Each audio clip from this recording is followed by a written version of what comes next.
guys. So as promised, I am going to go into full detail about what happened to me on August 18th, 2018. Me and my family went to the beach at Malibu Beach, Point Dunes, and we were like, oh, let's go hiking to see the seals. And I guess since I moved to LA, I've been doing more things that were like nature-wise. So, and I fell in love with it. So I'm like, yeah, I'm gonna live it up. I'm gonna do whatever it is that I can. So anytime they suggested, let's go hiking or to the beach, I'm all for it.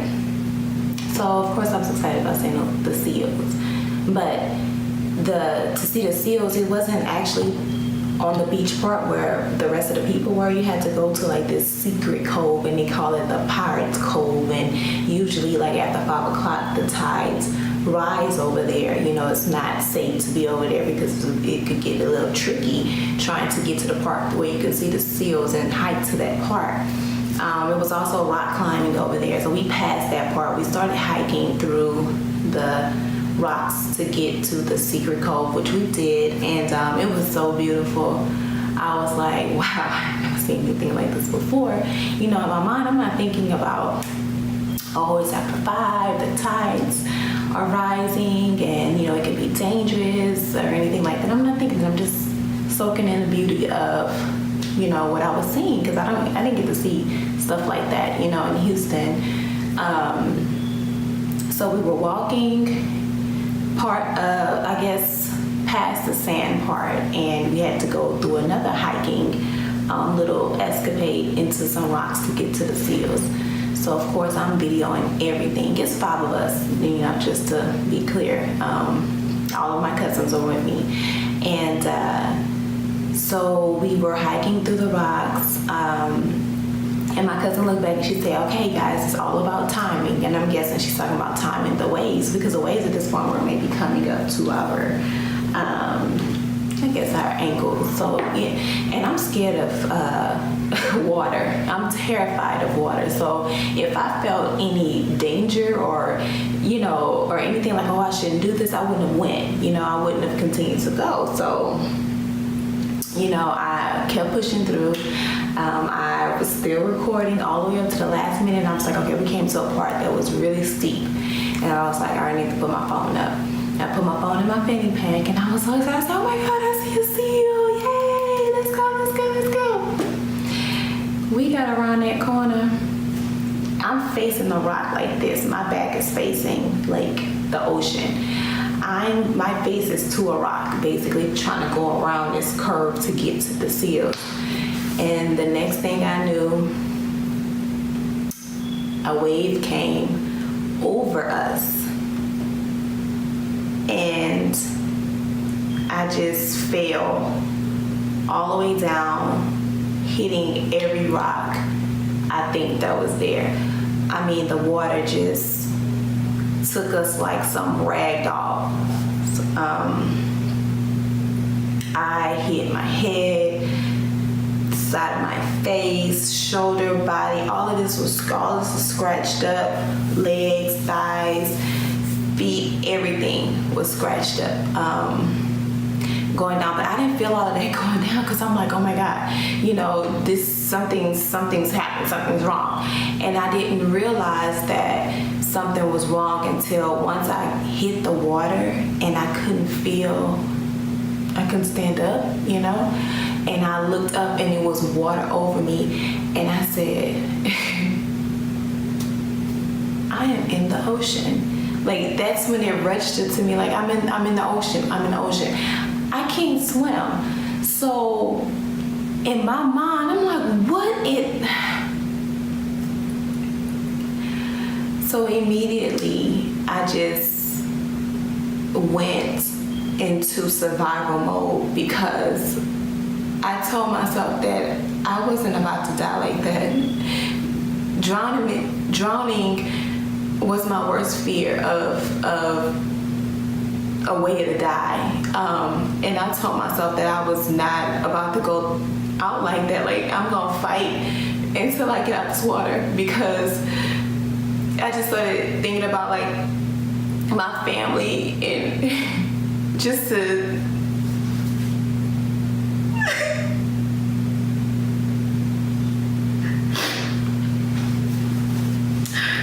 I'm sorry.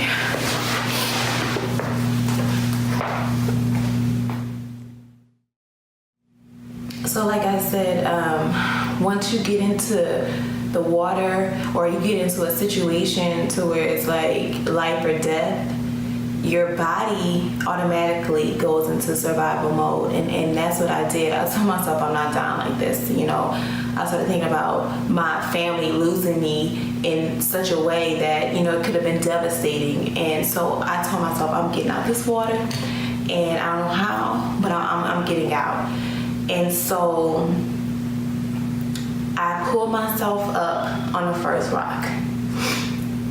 I looked back and I saw another wave coming. And of course I knew it was going to hit me because, I mean, the first wave hit me and I was higher up. So I know it was going to hit me again. So I told myself, okay, Ashley, hold on a little bit tighter. And this time hold your breath because you're going to get knocked off again. Right when I said that, boom. The wave hit me again. I went down, I doggy paddled up, and I said, all right, you got 3 to 5 seconds before another wave comes. You need to climb the side of this cliff and get back up to safety. Y'all, when your adrenaline is going, you can do some amazing things, you know. I pulled myself out that water and started climbing the side of a cliff. I was holding on so tight to the rock that my nails were coming off of my nail beds. They were bending up. Like I didn't have no nails, no toenails was off. I mean, my toenails came off and everything because I was holding on for my life and just pulling myself up with all of my strength, crawling up to the top until I got to a place where I knew I was safe.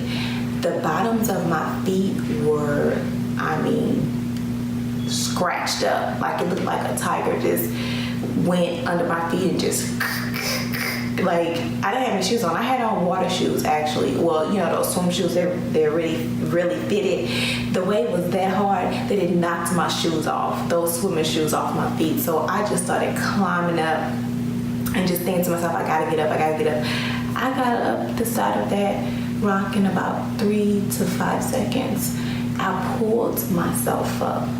Like my upper body strength just came out of nowhere. But at the end of the day, I know it was nobody but the Creator, because it's no way I should have made it out of that. Skilled swimmers get taken out to sea by massive waves like that. So I knew that I was supposed to be here. There's no doubt in my mind that I'm supposed to be here now.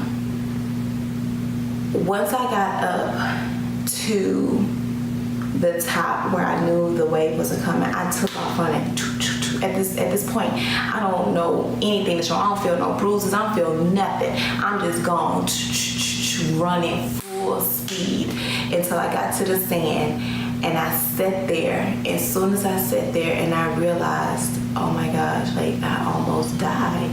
I literally realized I almost died. I just started screaming and praising God. I started praising God and telling him how great he was, because he's the only one who saved me from that. Like, I'm thinking it's myself and my strength and my survival mode that went into check and but it was really him, because he knew that I was going to get out of that situation one way or the other. So at that time, my cousins was running towards me, and I looked down and I was like, okay, let me get my phone. I don't know why, because I just need to call somebody. I feel like I need to call somebody. So I looked to try to get my phone. But before I can do anything, it was blood just pouring down. And I was like, oh my God, my nose is bleeding. And my cousin was like, no, actually, that's your head. I said, my head? Like, so immediately I'm like, what's wrong with my face? and a whole bunch of thoughts started going through my mind. Like, oh my God, something's wrong with my face, something's wrong with my face, but I don't feel nothing because that adrenaline is still like up here. So I don't feel any of my, I see stuff, I see blood, but I don't feel anything at this point. So then a lot of Good Samaritans came and they were like, lay down, lay down, lay down. You don't know if your neck could have been, fractured or anything. And so he laid me down. I'm like in his lap, and he came with this half, I guess, full bottle of water. And in my mind, everybody who knows me knows I'm really like picky and have slight OCD. So when he was like, "Do you need some water?" and I looked at that water and I know he drunk out that water, I said yes. I didn't care, y'all. I drank that man water. I don't know who he was, whatever. I drank that man water. I didn't put my mouth on the top of it, but I did drink that water because I had sand and all I had taste of that salt water all in my mouth. So I just needed to get that out. And so another lady came and said she had to wash my wounds, I guess whatever the gash that was in my head, and she just poured water over me and laid me down. And so I guess they didn't have any service, so they were trying to get to people as soon as possible. Then I started seeing lifeguards come, and they started asking me questions, put me on this stretcher. And at this point, I'm starting to panic. The adrenaline is coming down. I'm panicking now, because I'm starting to feel everything that's wrong with me. My head is throbbing. I can't touch anything. My fingers are numb. They're so sensitive to the touch, and my body is all veined up. I'm sore. I'm just screaming, and all I can see out of my peripheral is the ocean. So I'm panicking. I'm screaming. I said, please don't bring me back to the water. Please give me away. They was like, ma'am, we're gonna get you to safety. We need to just ask you these questions. What's your name? What's your birthday? I guess they're trying to see if I was coherent because, I guess the hole was so deep in my head that it was like, how is this girl even functioning? At this point, I can't see my injuries or whatever. I don't feel them. So I saw a lifeboat come, I said, y'all do not put me on that lifeboat. Y'all gotta get me out of here, but don't put me on a lifeboat because I'm going to have a freaking fit. Because I just got out the water. Y'all gotta put me back into the water. That's one traumatic event after another. They're like, no, we're gonna get a helicopter here. Helicopter? What? No. I'm not getting on no helicopter. Have you lost your mind? He was like, man, we have to get you safe. There's no way that you're gonna make it through LA traffic in an ambulance. We have to get you to the emergency room right away. I started screaming, freaking out. No, I'm not getting on the helicopter. I'm not. This is how could you put somebody through this? Of course, at this point, I'm just panicking. Everything is scaring me at this point. And so I kept asking the guy, well, is he gonna land? Is he gonna land? And the man was like, man, we're gonna get you to safety. Because in my mind, I knew I was very coherent. I said, there is no place for that helicopter to land. It's the ocean, sand, rocks. Where is he landing? So the man, I said, am I gonna be flying in the air, sir? Please just tell me. I'm laid like this. Am I gonna be flying in the air, sir? He said, ma'am, we'll get you safe. I'm so scared, y'all. So basically, I flew in the air. They put me in this gurney type thing, hooked me to a rope, lift me up, flew with me, I guess, over the ocean. Because at this point, I just felt my body just going like this. And while they was reeling me into the helicopter, that was the most terrifying experience ever. So y'all know I was messed up all in the head. I was like, I just got out of a terrifying event, and y'all put me into another. I was like, please, just don't let this string pop and I fall in the ocean, and that's it for me. So basically, they got me to the emergency room at UCLA, and I just want to commend those people because they took really good care of me. They saw how frightened I was and how banged up I was, and they helped me calm down and get what I needed to heal. And I am completely blessed because I didn't have to stay a night in the hospital. So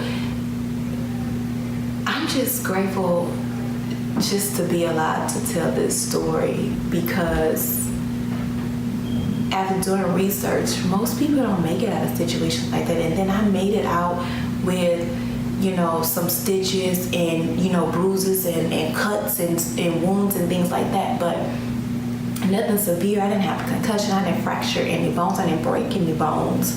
I have all my limbs. I can still hear, still see. I have my eyes. I still have teeth. It was a complete blessing to be able to make it out of a situation with the injuries that I had, and I knew that it was nobody but the Creator that wanted everything to happen to me the way it happened. And like I said before, I'm glad that he chose me to go through that, because he knew that I was strong enough to overcome everything that was going to happen during and even after.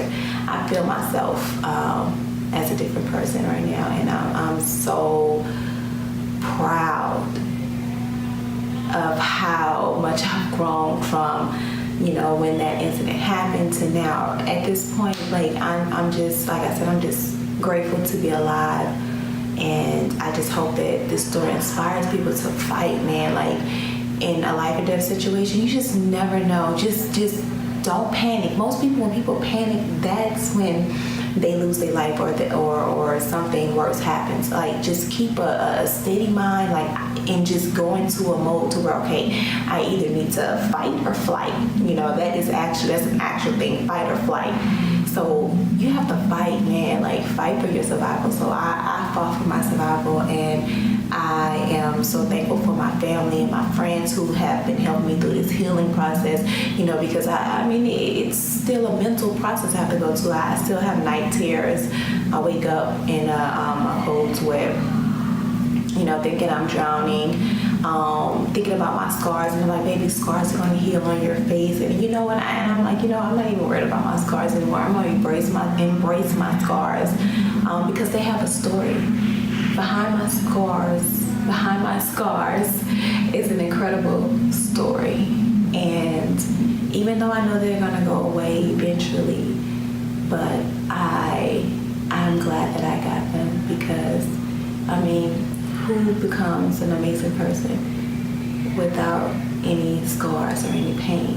So a good thing has definitely grown out of this, and I thank you guys for listening to my story. So if you have any comments or anything you just want to say, just leave in the comment section below, and I will try to respond to each and every one of you. Again, thank you for watching, and stay tuned, because I am going to be updating on my progress. I'm going to be just having a lot of videos on this channel about the incident, and also about my acting career, because that is definitely still on and popping.